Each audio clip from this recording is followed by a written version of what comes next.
अस्सलाम वालेकुम रहमतुल्लाहि वबरकातुहू। जी, आज आपको बताते हैं कि बहरिया टाउन जो है ना वो दो हिस्सों में तकसीम हो गया रिंग रोड गुज़रने की वजह से। ये देखो एक ये है इधर, ये बड़ी मस्जिद नज़र आ रही है, जामिया मस्जिद ग्रैंड, ठीक है। ये इधर है, ये रिंग रोड गुज़र रहा है, ये देखें।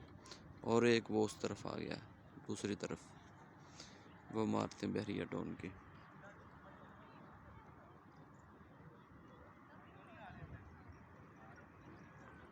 वो एफएल टावर नज़र आ गया।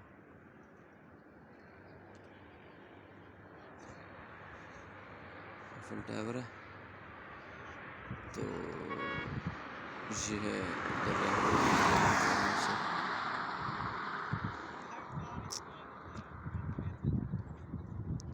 ये है, ये जा रहा है इधर रिंग रोड, ये एयरपोर्ट की तरफ जा रहा है, ठीक है।